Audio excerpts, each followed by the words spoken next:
Good morning, everyone. I would like to welcome you to the Ministry of Justice and Legal Affairs. This is another one of our seminars in our series of monthly lectures in collaboration with the Omani Bridge Roads Association.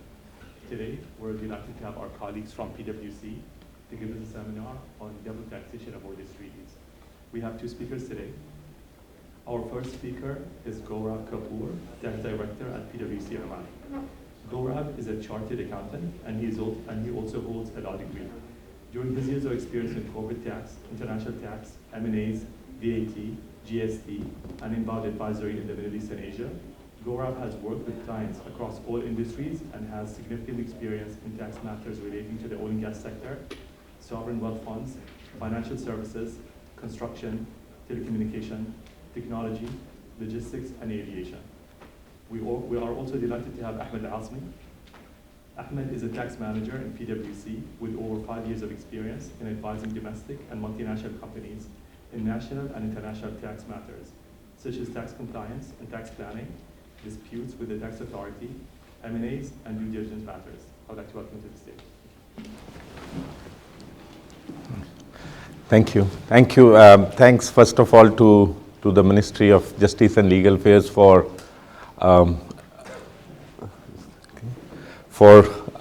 allowing us to come today and give this presentation. So we will be covering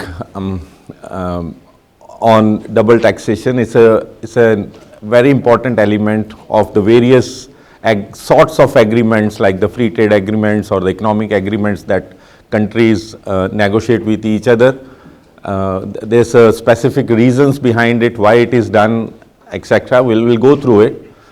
So I welcome you all to this session, and I hope you enjoy it. So first half of the session I'll cover, and then my colleague Ahmed will cover some things in more detail. We'll cover in English the presentation, but even if you have any questions in Arabic, we are happy to address that going forward. So what you can expect today, of course, me and Ahmed are there. But then we will cover an overall overview of the double taxations, or the tax treaties it is called. And of course the process, how a tax treaty comes into effective, what are the Oman tax treaty network that is currently there, and last but not the least, some of the key considerations which are very commonly used. We cannot cover length and breadth of the tax treaties, but some of the very features that are commonly used by both the taxpayers or the business houses as well as the tax authorities in their day-to-day routine on tax treaties. Of course, few of those which we'll cover today would be applicability, the PE, the withholding tax, the tax credit, and last but not the least, mutual agreement procedure, which is also a key element, because this is something which normally people would not have seen it. Because, for example, if you have a dispute in Oman on tax law or any other law, so there is a court procedure, the primary court, appeal court, or the Supreme Court. But what happens when there is a dispute under a tax treaty? Because tax treaties are different, because it's a process that has been negotiated between two countries. So the process has to be some sort of different from the normal appellate tribunals that are there from a local law perspective. Okay, there is a Q&A at the end, but we are fine to take questions even before that. So feel free to ask questions as and when you have anything. So first, what is a DTA? So I'm sure most of you, or at least know about basics of it. So, but I'll just give a brief and then we will go further on it. So DTA is actually a double taxation avoidance agreement, which is negotiated between two countries, and the basic purpose of a double taxation avoidance agreement is to avoid an income to be taxed in two countries. So we'll go in detail on this slightly later, but from a tax treaty perspective, just keep this in mind, that this basic objective of an income being taxed in two jurisdictions is just one of the primary objectives. There are multiple other objectives behind this that works. The main other objectives are bringing an investment into the country, making the country more attractive for investment. And when an investment comes, it will generate higher income. Higher income in the form of tax for the tax authorities. So when they negotiate a tax treaty, there might be some loss of revenue. So a negotiation of a tax treaty becomes very important from a country's perspective. So on one hand, they might lose some revenue, but on the other hand, there are investment that will come, that investments will generate income, which will result in income for the tax or for the country in the form of tax. And plus, of course, employment and overall economic development of the country will be there. As of today, it is around 3,000 tax treaties that are prevalent across the globe. And there are two main models that are used by the countries when they negotiate the tax treaties. One is the UN model and one is the OECD model. Most of the Oman tax treaties are based on OECD models, especially if it is with the European countries. But then there are some of the treaties which are a mix of the UN and the OECD model. The most recent Oman-Qatar treaty is also an example of some sort of a mix between these two models. Throughout the presentation, yes, there are around 33 tax treaties between Oman and foreign countries. But throughout today's presentation, we will, the examples or most of the examples that we'll cover will be from Oman-Qatar tax treaty for two obvious reasons. One, that's the latest tax treaty, which became effective on 1st January 23. And second, that's the only tax treaty that is active within the GCC countries. Of course, there is, when I say the first tax treaty within the GCC from an Oman perspective, but otherwise within the GCC, this is the second tax treaty. UAE, Saudi, right, had a tax treaty couple of years back being effective. So the first question is why double tax treaties or double taxation avoidance agreements. First, of course, basic which I mentioned is to avoid double tax. Now this double tax can occur in 3 or 4 ways. Now whenever you will find a local income tax law in any country, it is either based on source where the income is generated or the resident where the individual or the legal person is present. So because of this distinction between source and residence, there could be multiple situations when a particular income can be taxed in 2 jurisdictions. And it's a mix of these two. For example, the source is in, say, Qatar. So you are sitting here, but you are providing a service to a company in Qatar. So the source of your revenue is in Qatar, and based on the local laws of Qatar, it can be taxed in Qatar. And of course, since you are resident here and you are getting the money here, Oman will also tax it in Oman. So the same income is likely to be taxed in 2 jurisdictions. So that's a source and a resident differentiation that is resulting in double taxation. There could be resident versus resident ending up into double taxation as well. Most places, from a personal tax perspective, the residence is based on where your primary residence is, or where you end up spending more than a specified number of days, which is mostly 183 days, but it could change from some countries. And then from a corporate perspective, the incorporation of an entity versus the place of management can also end up creating 2 residences for that corporate in a particular year. So if you have a residence and a residence in 2 different locations, that can also end up having double taxation on the same income. And then there can also be a source versus source double taxation, where a particular source of income is taxed because you have earned income from that country, and also taxed because you received income in another country, but you may not be resident of any of those countries. So the income can still be taxed in 2 countries.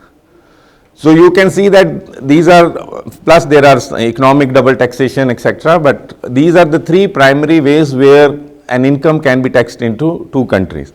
So why would you do a business with a country where you are likely to get an income taxed in two ways.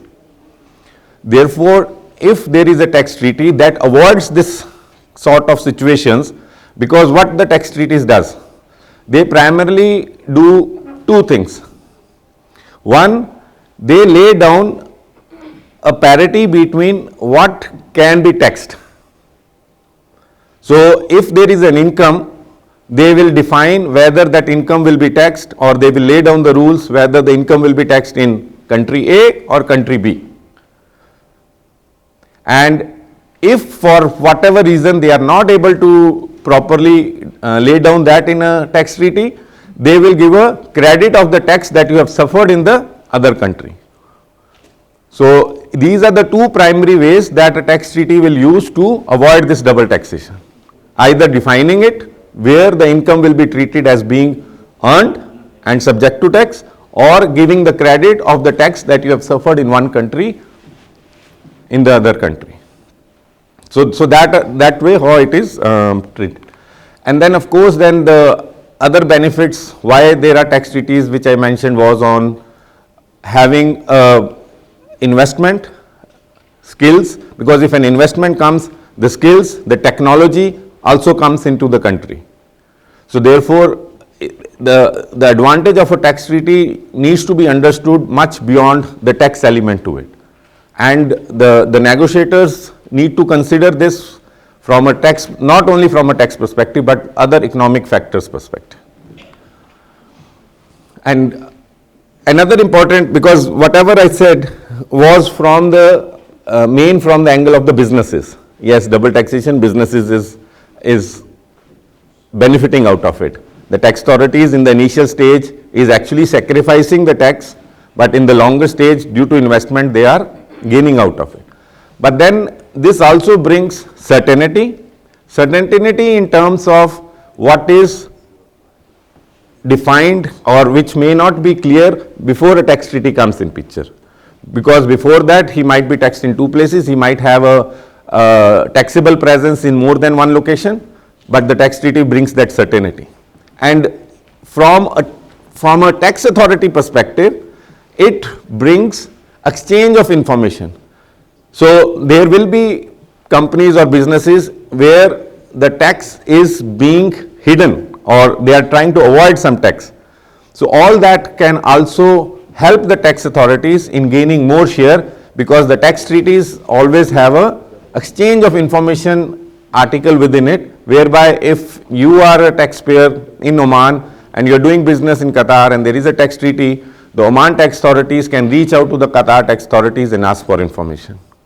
Yes, within the GCC you can say yes, there are other agreements that can also help in getting this information, but don't look within the GCC. You are looking out other Asian countries or European countries with which Oman has a tax treaty. So that exchange of information also helps the tax authorities to gain access to the information which may have been hidden by the business houses, to avoid paying no tax or reduced tax in a particular country. So next comes is when a tax treaty becomes effective, or how the process is followed to make a tax treaty effective. So two countries meet each other and they say, okay, yes, fine, we will have a tax treaty in place. So the question comes, does the tax treaty become effective when the two countries meet and decide to have a tax treaty? Yeah, so no, it does not take place into effect at that point. So the next step, once this is agreed between both the countries that yes, we will have a tax treaty in place, then the formal additional process has to be carried out between each of those countries. So the first country goes back to its homeland and passes the resolutions or ratification of the tax treaty in accordance with its own legislative process.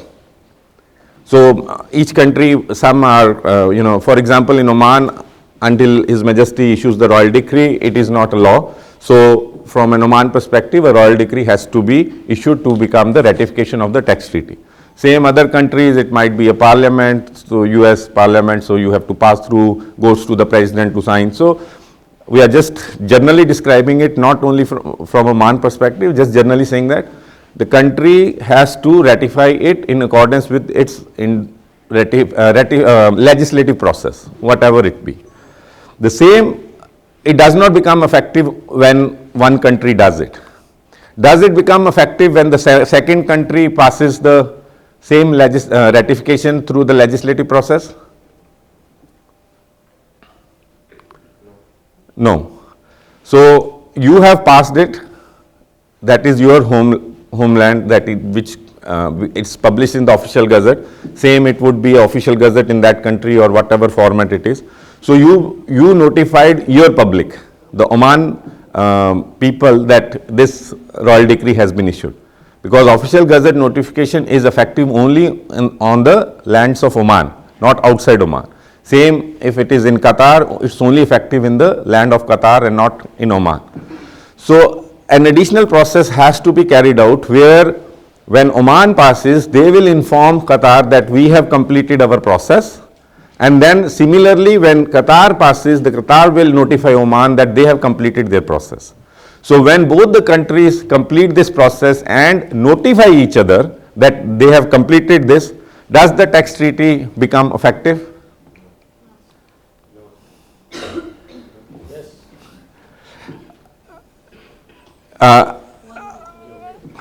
Okay. It is, the answer technically will be no, for the reason that each tax treaty will have a article which will define when it will become effective. Either most of them say that they will become effective when this process is completed, then by ratification by both the countries and the exchange of information or intimation that ratification has been completed, then that particular article gets triggered. So which it states, most of the Oman one says that it will become effective from the first of the next year. So if Oman does in January and Qatar does in February, then it will not become effective from the first of the next year. Right? So that's where it is important. In some tax treaties, it is also written that it will become effective after a particular month, a number of months, 2 months or 3 months or 4 months. So when this last process, say it is written 4 months and this last process completed in June, so October or September, October onwards it will become effective. But in most of the Oman treaties, it is written first of the calendar year. So next year it will become effective. So we just define it to just say that the treaties enters into force in accordance with the specific rules defined in the treaty. Now we are just, as I said, we will cover a few of the slides specific to Qatar. So originally, the first step of Oman and Qatar agreeing to sign a DTA happened in November 2021. I think His Majesty was on a visit to Qatar, and that time both the leaders agreed to sign the tax treaty. His Majesty issued the royal decree in January 2022. So this was the first part of the transaction where one country has ratified and completed it. But Qatar took slightly more time, and they issued their decree in November 2022. So after when the intimation was done and in accordance with the treaty, it became effective from 1st of the next year, which I said 1st January 2023, it became effective. Now, just also giving you a bit more background that the income tax law of Oman gives the powers to the Oman tax authorities to negotiate the tax treaties with foreign countries. So Article 120 very specifically of the income tax law provides this provision that gives the power to conclude agreements with the foreign countries. Now my colleague Ahmed will give the details of those 5 aspects of the tax treaties, and there it is very important to understand, and I'll just highlight one thing here, that tax treaties are not compulsory to be followed. Right? When I say compulsory, it is not compulsory, right? It is for your benefit If you see that if I follow it, I will benefit out of it, you can benefit out of it, otherwise you can ignore it as well. So that is an important difference from a local law perspective versus a tax treaty. You have a local law, there is no ambiguity, you have to follow it. There is no question of not following it. But when there is a tax treaty, you can make your analysis, you can see whether the tax treaty is for my benefit or not, and if it is not for your benefit, you don't need to use it. You can just ignore it and continue follow the local law of the land. So this is just a map of the various tax treaties. So the dark ones are where the tax treaty exists.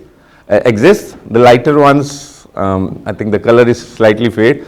The lighter ones are where the tax treaty negotiation is still in progress, and the ones which is very light are where there is no tax treaty in place. So there is.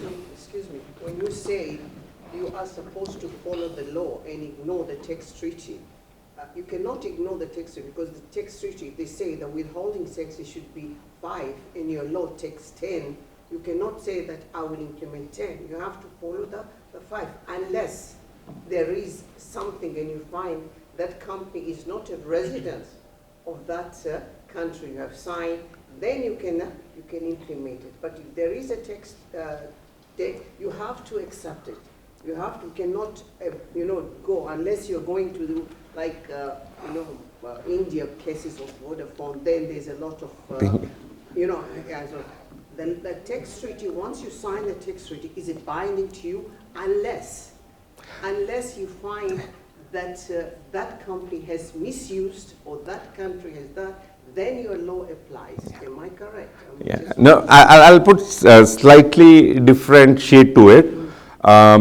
If the tax treaty gives you a lower rate of taxation, say 5%, and the tax law of Oman gives a higher rate, 10%, and I'm just saying that all other things are complied with, meaning there are other conditions, so other conditions are being fulfilled. So we keep that other conditions as constant for discussion purposes. So 99% it will be prudent for the company to use the 5% because it's a lower tax rate. But I still say that, and 99% of the companies will use the lower tax rate, right? But they have still a choice. If they want, they can and continue to pay 10%. But we know all that 99% who will want to pay more tax when they have the option to pay less. So practically you will see, yes, most of them or 99.9% will pay 5% tax. But from a technical saying they are compulsory to follow, they can still continue to follow 10% and they will still be in compliance with the laws of the land.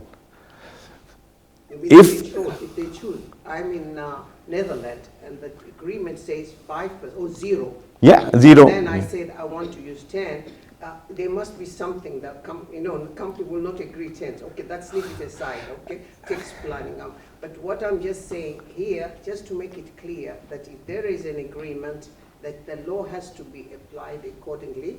But if and when, and I agree with you, that if and when Oman find that that company is misusing or it's misusing, then they can use the yes. If it is a misuse or a fraud or anything, then definitely whatever I'm saying will not apply. Then there are separate provisions from treaty abuse or fraud or other elements. So this is that's why I said I'm keeping the other elements constant, that they are complying with all other conditions and rules and regulations.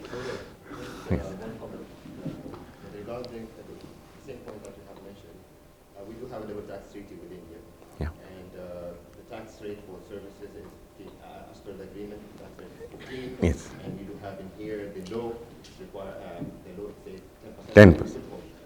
So we actually using the 10%. Yes. Yeah. So that's the other side. So we covered that when the tax rate is lower in a treaty and the local tax rate is higher. Now Khalid is mentioning about the other side of the coin, when the tax treaty rate is higher, say 15%, but the local tax rate is 10%.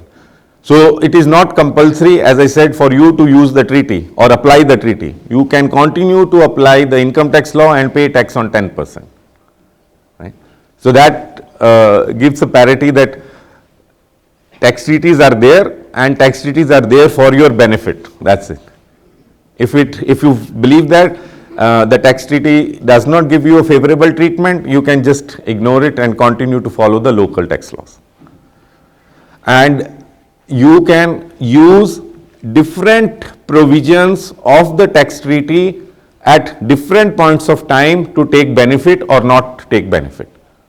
It is not that you have not used the tax treaty for a particular element and therefore you cannot use the tax treaty for another element. For example, now we talk about withholding tax. So there are withholding tax on royalties, there is withholding tax on services. So for example, and there are situations when withholding tax in Oman is say 10% on both royalties and services, but under the tax treaty for services it is 0%, which is lower, but for royalties it is 15%, which is higher. You still have the option to ignore the tax treaty for royalty and take the benefit of the tax treaty for services. So you can even utilize the tax treaty in parts to take advantage of the tax treaty. That's clear, right? So just wanted to make it clear, because when I say okay, you ignore it, so you don't ignore it for everything. You can still go in various articles to take advantage of each and every article independently of the whole tax treaty. Yeah, so this is just the list of the tax treaties that are there currently active with the year when they became effective. But I will not going in detail anything here. So I'll just request Ahmed to go through the key considerations now. This is the first one.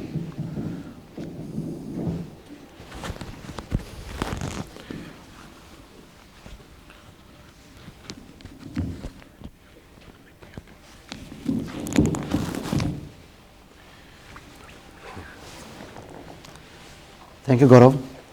And now I'll discuss about the key consideration under the double tax avoidance agreement, which will include 5 points.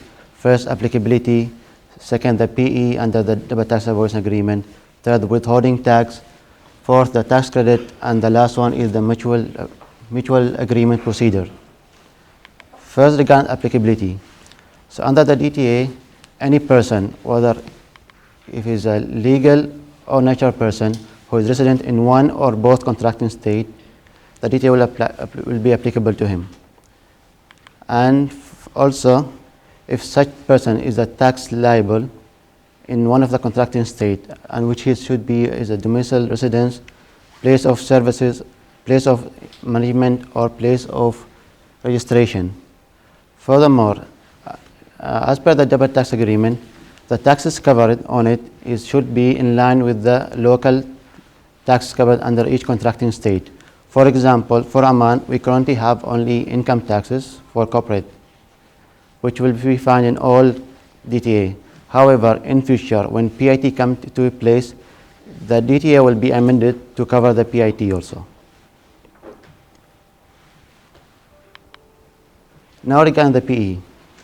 Under income tax law, there is multiple type of PE, and for this presentation we'll only highlight 4 of them.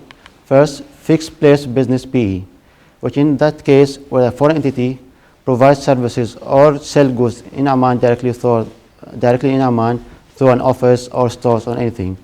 In that case, that foreign entity will have a PE in Oman. The second PE is the agent PE, which in that case a foreign entity will sign an agreement with an dependent agent in Oman who is solely only source of income is coming from such agreement. In that case, the foreign entity will create a PE in Oman through the dependent agent.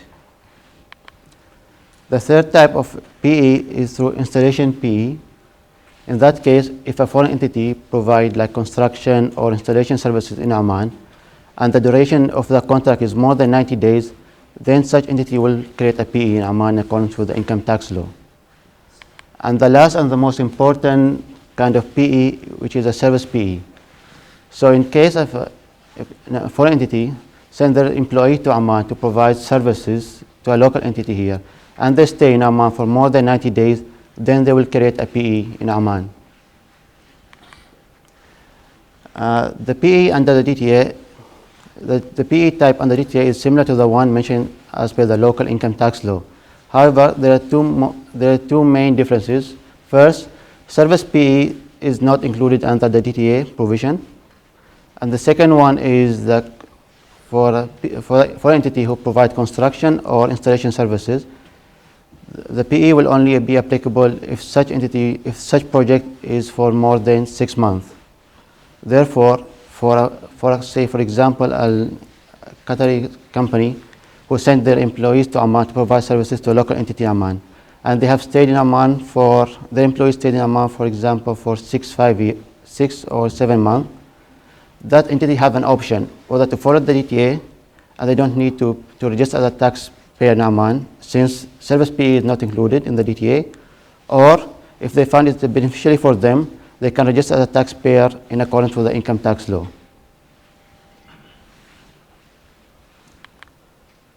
The third element is the withholding tax. So under income tax law, there's certain categories of income in which if foreign entity receives such revenues, it will be subject to a 10% of withholding tax, which include royalties, consideration for research and development, consideration for the use or right to use computer software, fee management or performance of services, and interest and dividends, which currently has been suspended based on the decision issued by His Majesty last month. However, for your reference only, in the DTA, there are several articles that talk about each kind of transaction. For example, services under the Oman Qatar DTA is included in 2 articles. Article 7, which talk about business profit, and the Article 13, which talk about fees for technical services. Dividends in the DTA included in Article 10, interest included in Article 11, and royalties included in Article 12. One question. Yeah. When you say that the services are not included in the taxes, is there a difference between the fee technical services, which is Article 13, and the normal services here? You mean in PE perspective or? In PE perspective, also, is there a difference between the services that you have mentioned and the technical services which is here in the Article 13? In other words, is there any specific entry in the double tax treaties that we do have with other countries, specifically mentioning about the services alone instead of technical services, which is All DTA that have been signed by Oman include services under business profit, except for the one who signed with Qatar. So since Qatar have used mixture between UN and OECD models, in UN models it includes the technical services, which has been included in this DTA. And the main difference between them is, as per the DTA, technical services include any payment for technical, managerial, and consultant services. Any other services will consider under the business profit. So this table illustrates the differences between the withholding tax under the domestic rate in Oman, the one as per the Qatar income tax law, and the one under the DTA. So currently, under the Oman income tax law, interest and dividends are being suspended, so 0%, no withholding tax on that. However, services and royalties are subject to 10% of withholding tax rate. In Qatar, all services, all transactions like for interest, dividends, royalties are all subject to 5% of withholding tax rate. Under the DTA between Oman and Qatar, there is some exemption from paying withholding tax. For example, for interest is exempted. For services, for non-technical, is exempted 0%. For dividends is either 5 or 0%, depend on the shares ownership. For technical services and royalty, as per the DTA, there's a reduced rate of 2%, and the withholding tax will be applicable at 8%. If you talk about dividend, because Oman is 0, Qatar is 5%, then Yeah. you say between 0 to 5%. In what instance it will be 5, they will charge it 5%? In what instance? Yeah, it depends on the shareholding. Like for example, if the entity who is receiving the dividends own 20% or more shares on that entity who is paying the dividends, then you apply 0%.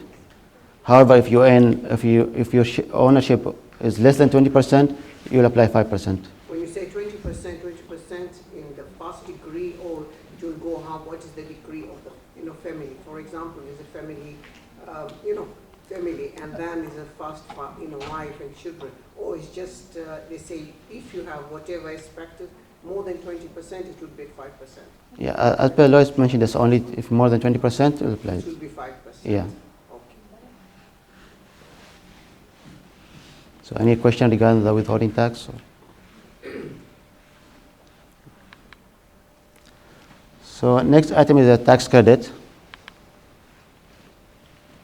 So under the DTA, they provide the relief for double taxation, which they use two types of methods. First, exemption, which, as we mentioned in the previous slide, where some of the transaction is exempted from taxes. So which means that entity who is receiving that payment will only pay tax when they file the tax return. So they won't pay double tax. The other method is through tax credit. Under tax credit, any person who pays tax in the foreign entity can deduct that tax when they file their tax return in their home country. Income tax law in Oman have a certain article which gives the right for any taxpayer in Oman to claim that tax credit, subject to two conditions. First, that revenue who have been taxed in the foreign entity, countries, has to be part of the total revenue that been paid tax in Oman. And the second condition, the tax rate that has been paid outside Oman should not be more than the local tax rate. For example, have you seen in the previous slide that see that for example, if an Oman entity receive an interest payment from Qatar and the tax rate as per the domestic rate is 5%. When such entity includes that interest they paid as a part of revenue in Oman, they can claim the full amount of withholding tax that had been paid in Qatar. However, take another scenario. If they receive a taxes from an entity located, say, UK, and they pay the tax of 20%, as per the income tax law, they only allow it to deduct payments with up to 15%. So the 5% cannot be deducted. It's clear, or like let's take example for figures. You have received a payment of 1,000 from an entity for service you have provided outside. Out of 1,000, you paid 200 riyal as a withholding tax in another entity, 20%. However, when you want to claim that tax rate in Oman, you only allowed to claim 150 riyal only, and the 50 riyal remaining you cannot claim it, because as per the income tax law in Oman, you can only claim 15%, and the one you paid outside is 20%. So the difference you cannot claim it. So as we mentioned before, tax credit is already mentioned in the income tax law, and any Omani taxpayer can apply for it, irrespective if there's a DTA in place or not. So for example, if you provide services to a country in KSA, there is no DTA with Oman and Saudi Arabia currently. However, if you pay any withholding tax, income tax in Saudi Arabia, you can claim the same as a tax credit when you file your tax return in Oman. For other countries, such provisions are not included in their local tax law. So this kind of articles in the DTA is very important for them, which give them the ability to deduct the tax that have been paid outside.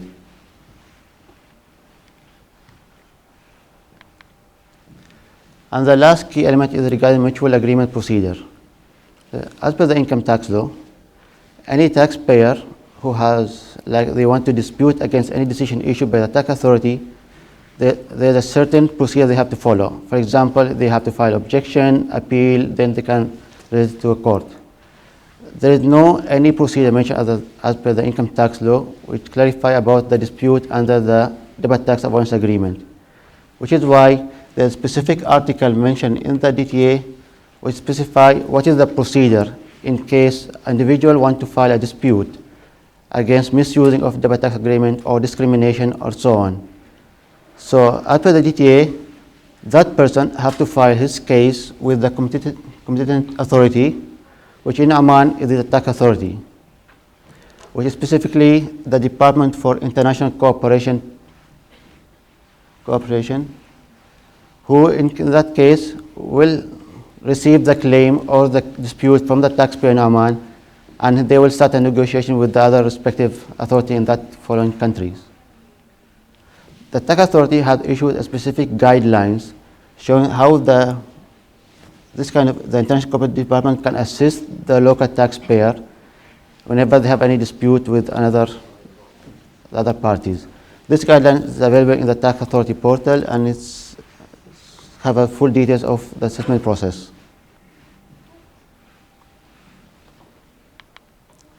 So that's all from my side.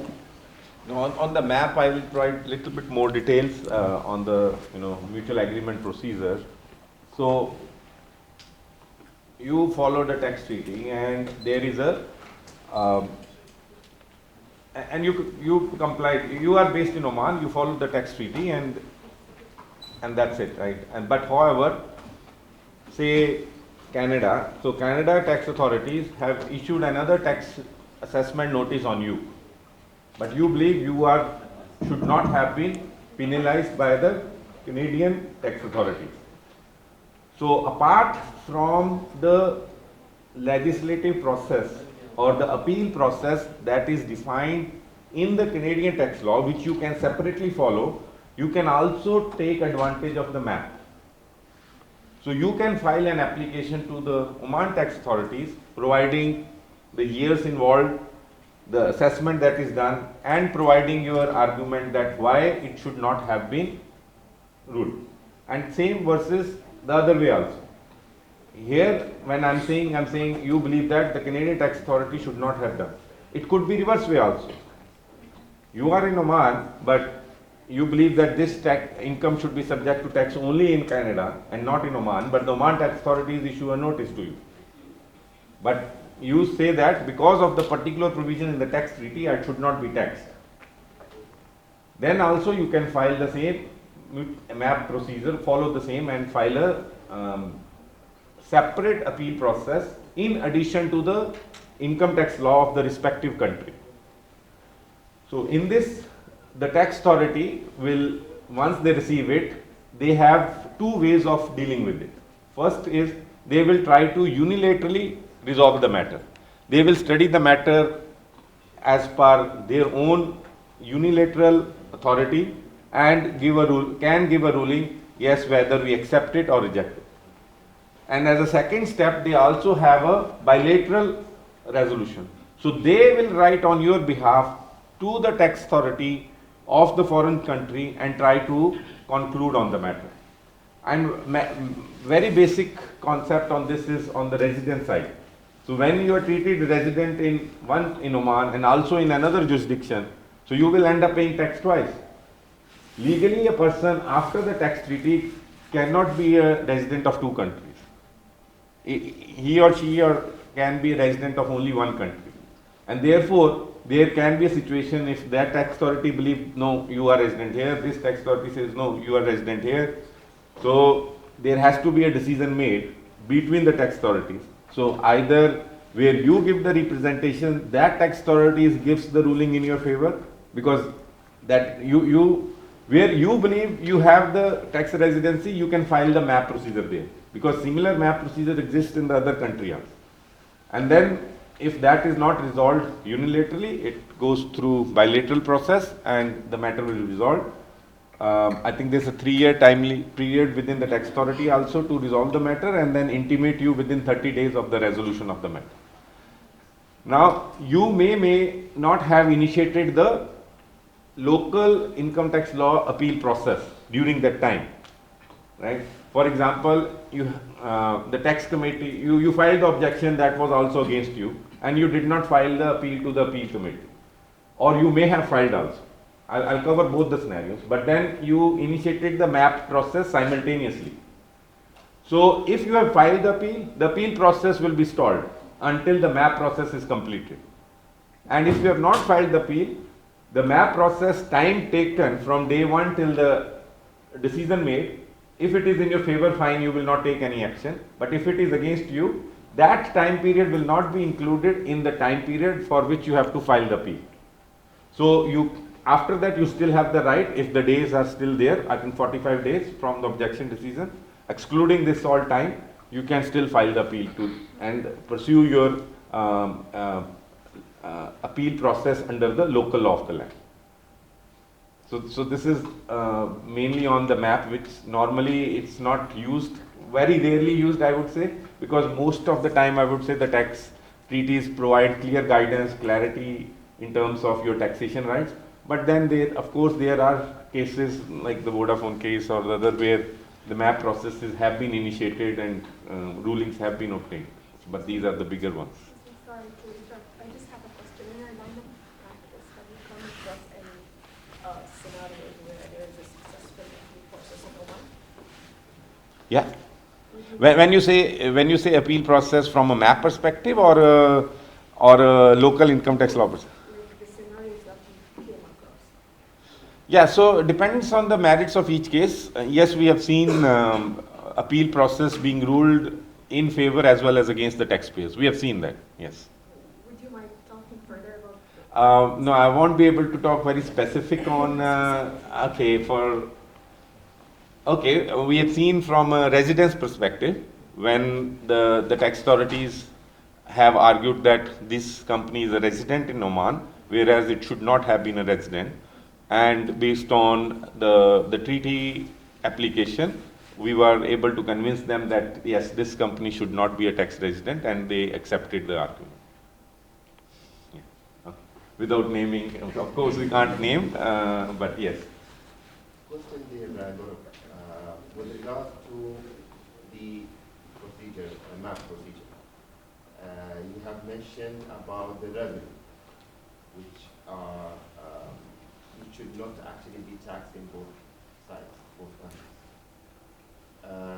I have paid a withholding tax in the source country, and in here, the same revenue in the other side has been disallowed because of the arm's length price or something like that. Can this be considered as a double taxation for the same revenue? And is the other party can claim credit for that, whatever disallowed expense? See, technically, Sorry for asking technically. no, I understood your question. So what he's saying is that you have paid an expense in a foreign country after deducting withholding tax. Yes. It's one way or the other. Both ways your question will still be valid. And the Oman tax authorities disallowed a portion of that expenses. So say 100,000 was the expense. So you deducted 10%, 10,000, and you paid 90,000 to the foreign company, and you claimed that 100,000 as a deduction in your taxable income. Now the tax authorities say no, under an arm's length, this is excessively charged, so we will disallow 50% of it. So they allowed only 50,000 of that expense. But you have already paid 10,000 tax on that income. Now the tax authorities will not refund that excess tax that you have paid, because that tax is not your tax. That tax is the withholding tax is all tax of the foreign company. So the receipt or the issue that the tax authorities is given is issued in the name of the foreign company. So you will not be, although you have remitted that tax, you will not be able to claim a refund of that tax. And you then end up paying income tax more because of that 50,000 additional disallowance. But then again, that is your tax, not the tax of the foreign company, which is also legitimately paid by the, collected by the Oman tax authority. So we are a group of companies now. The other company, do I have a right to ask the other group company, which has been deducted withholding tax, to claim for this credit? It's part of my group. Yes. See, that company can continue to claim credit on the full 10,000. Plus? No plus. No plus? No plus. Because that's the only 10% that they have paid, Yes. right? Yes. The additional is for the local company. The disallowance additional tax is for the local company. So the tax treaties are avoiding or making a resolution on a particular income not being taxed twice. But each jurisdiction still have its right of making the adjustments in accordance with the local laws. So that disparity is always there. is always there. Yes, we can do proper planning, having more arm's length, having proper supporting documentation to support your case. But yes, I think there is something for tax authorities to work more on making the transfer pricing regulations, because the provisions are there in the law that the transaction should be at arm's length, but it does not define what those processes or because we have seen in many other jurisdictions where transfer pricing regulations are defined in black and white with proper rules and regulations. And not that people don't want to work in Oman, but this will be a gate, very good from an Oman tax perspective to issue the transfer pricing so that the corporates know that what are the rules and regulations. I think most of the corporates do not want to not follow it, but if they need that clarity to follow so that they can pay the right amount of tax. Yes, in practice we have seen they follow OECD principles, which is a good part of it, but having a legislation specifically to transfer pricing will definitely add much higher rating to Oman from a doing business perspective as well.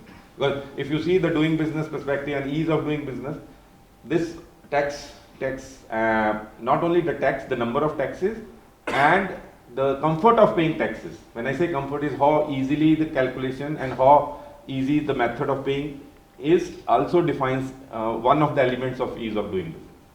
So transfer pricing or ambiguities in the tax law also defines ease of doing business as one element. Of course, immigration, labor and other registrations, licenses, there are like more than 10, 12 criteria, but this will definitely higher their score. No, but excuse me, but even if you paid to that party 10% and they've deducted 10%, the Department Tax Authority in Oman has still have the right to see whether there is some abuse or some, misinterpretation. And when they disallow, they must have felt something which they should explain. Yes. You understand? They have the right. It's not that just because of I have paid and they've deducted 50% does not mean, because we know that some company they've got a window shopping of withholding. Yeah. In so many countries they're taking advantage of DTA, but the law still allow, OECD still allow the country, in spite of the agreement, to see what is the whether the agreement has been misused. Absolutely. Am I correct? Absolutely. Yeah, that's exactly. To both the aspect, not Yes. just in one aspect. Right? No, that's what I said. It's the withholding tax is totally different from the corporate tax. Yeah. You are paid a withholding tax on an expense does not by default guarantee a deduction from a corporate tax perspective. I think this line statement concludes it, right? Like each tax within a subsection of the broader tax has to be justified within that element. You pay donation, you pay sponsorship, you need to comply with that particular rules in that section. I always say this, right? Tax planning is your right. But if you do not plan it right, then it could lead to either tax avoidance or ending up paying more tax. And how you represent is up to you. But you can't keep on changing your representation. You pay donation, you have to say donation, and if you say no, it's not a donation, then you end up paying tax on it. Simple. Very small example. Right? But is there a big difference between United Nations Convention and OECD Model Convention? What is the difference? I know they've tried to, to mix it to be any. What is the main advantage? Because India, they like the United Nations. Yeah, India has used the United Nations. I think like Ahmed said, in the services part, the OECD model talks of Article 7, the business profits, whereas the UN model talks of fee for technical services. They don't talk of the business profit or the services under the business profit.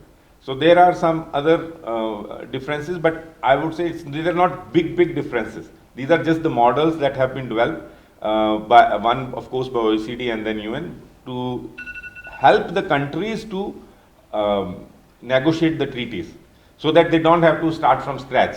They have a model which can help them to change or negotiate and make adjustments based on their own country's priorities. Doesn't the US also have its own model? US also follows normally UN model. Because UN model is actually part of the US as well. So it's like, OECD, India is part of OECD as well and UN as well, but they just adopted UN more than, but it's not compulsory for you to adopt. It's just a recommendation. It's not compulsory at all. You can have your own model as well if you want, just for clarity. And yes, I think you touched upon that treaty abuse and all that. Those are altogether different, But you have to take into consideration. Yeah, that's very important. That depends on the country to country. Yeah, and then people are there who abuses tax treaties. Like if I have to pay to Qatar, for say before this treaty, and there is withholding tax, I may pay to UK, and UK then pays to Qatar, right? Because there is a treaty between Oman and UK, and there is a treaty between Qatar and UK. So instead of paying directly, you pay first to one treaty and then route it back. So this was very common happening previously. So economic substance, rules and regulations which we all talk about last couple of years and BEPS, these are all coming in play to make sure that corporates are not using treaties to avoid tax. Tax planning is still fine, but avoiding tax will never be acceptable by any tax authority. And the whole objective of BEPS is to plan avoidance of tax. I have a question. How come GCC countries have not signed double taxation treaties until recently? Okay, so there are a few reasons behind it. First was there is not a single, there's no all countries which follow corporate tax. For example, KSA follows zakat. They say tax, but it's zakat, it's not corporate tax. Then if you go to Kuwait, they have corporate tax, but if you go little more in deep, they tax only non-GCC shareholders. So if you are going and doing business in Kuwait, actually you don't end up paying any tax. Bahrain do not have corporate tax. UAE did not or still not have as of today corporate tax. Yes, they will come up. Qatar has corporate tax. So if you see the metrics of the GCC, there is no single corporate tax that is sort of common in all the countries. So that was one reason that why would they need that corporate tax or tax treaty. The second was they had their own GCC cooperation agreements in place for a number of other initiatives, being customs, economic benefit laws similar to that is there, that you get equal treatment as locals in other GCC countries, like the Omanis get equal treatment, right? So that was another reason that fine, from a local perspective, I'm still getting the treatment, why would I need a tax treaty? But yes, as time passed and the globalization is happening, and especially with the misuse of the treaties, they are starting to feel that, especially then this BEPS coming in and that 15% minimum tax is kicking in very soon, countries will start to lose revenue or tax revenue if they do not have a corporate tax. So UAE, I know they came up with 9% tax, but that there will be a element within it that will tax MNCs with a higher threshold of, I think, 300 million Omani riyals or 780 euros, something like that. They will tax at 15%. So the whole objective is that, because if UAE does not implement corporate tax, MNC operating in UAE, earning in UAE will not pay tax there, but they will end up paying tax in their home jurisdiction or any other country, depending on the rules. So who is losing? UAE is losing. Oman is still fine because Oman still have 15% as the minimum. So Oman will not lose, except yes, Oman has to still think from free zones perspective, where there is zero tax, to see that how the tax is not lost from MNCs that are operating within the free zone. But UAE would have lost all that revenue. And that revenue of the income earned in UAE, and it's a free income for the other jurisdiction. So coming back to your question is, yes, one, there was very close association, cooperation, advantages, no single parity of tax, which is now going to change. Other countries will also come up with similar kind of taxation, and therefore having a tax treaty between countries makes better sense. And if I said Kuwait is still different, KSA different, Bahrain no tax, UAE no tax. So Qatar, they now have the tax treaty. I would assume probably KSA or UAE should be the next one to have the tax treaty. I don't have any insights, but that's just my guess that those would be the next 1 or 2 countries which Oman will have tax treaty. Do you think there is any possibility of like a pan-GCC arrangement for double taxation?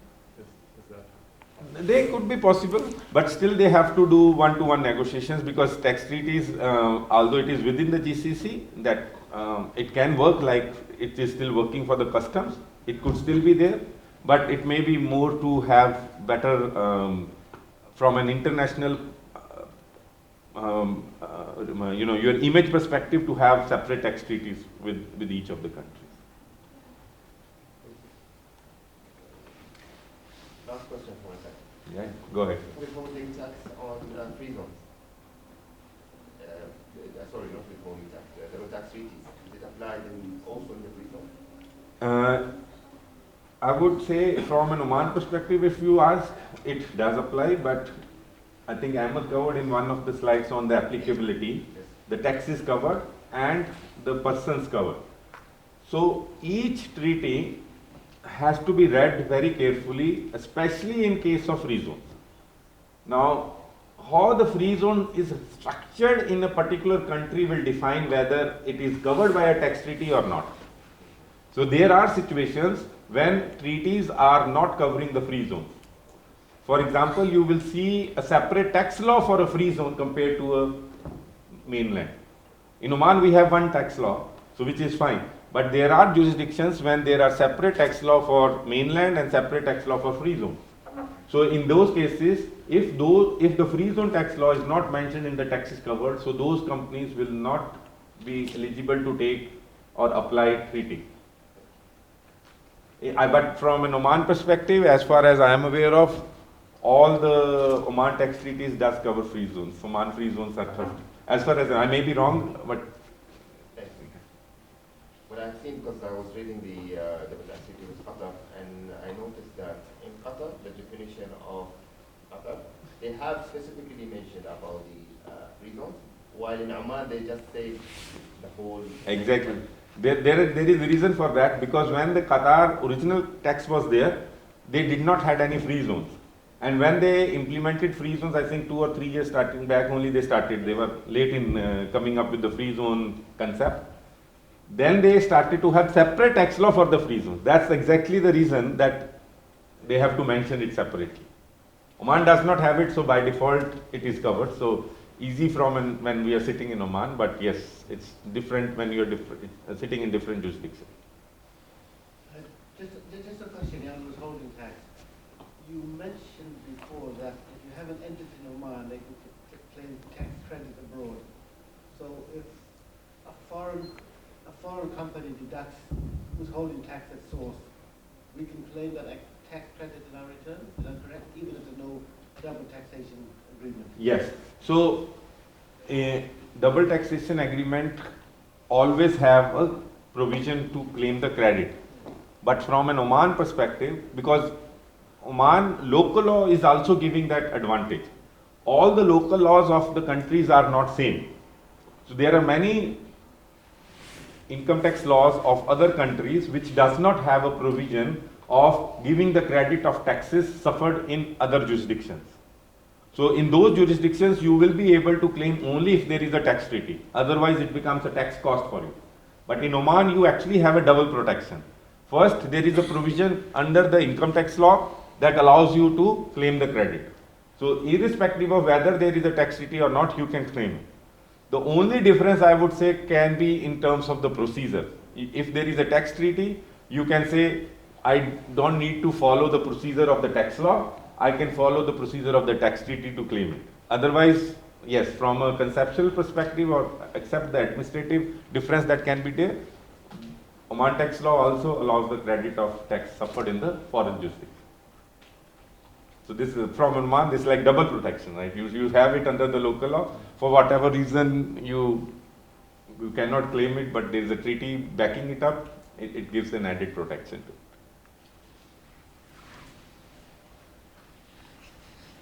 Any more questions? Yeah.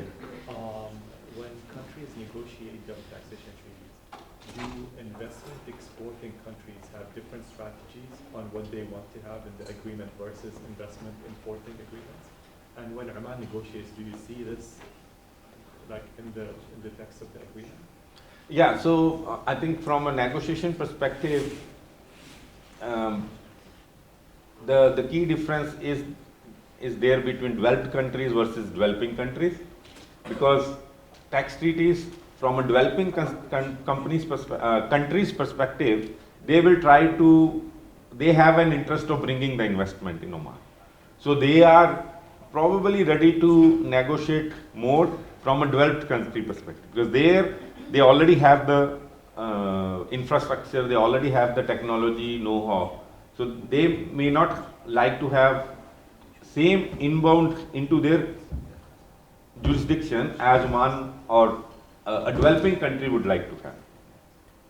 So while that negotiation happens on the rates, this becomes a key factor in terms of the negotiation. So they would not try to reduce the rates over there? They may not try to reduce the rate, and then they will also look into the different elements, royalties or services, each element differently. If they need a particular type, for example, I'll tell you, interest and dividend. So when they are making an investment into a developing country, they will negotiate more on interest and dividend, because they are giving the capital to that country, and then what they will get in return is most likely these two elements. They may not negotiate on other elements. But if you see from a this is from a developed country, but from a developing country perspective, they say, okay, fine, and that is one of the reasons why Oman suspended in first place withholding tax on these two elements. But then if you see from a developing country, they might say, okay, I want to negotiate more on royalty, because that will bring the technology into my country, that will bring the know-how into my country. So there's no one general answer, but each element within that negotiation need to be separately understood and seeing which will benefit a country more versus the other, and what type of investment you want to bring in. I hope I answered your question.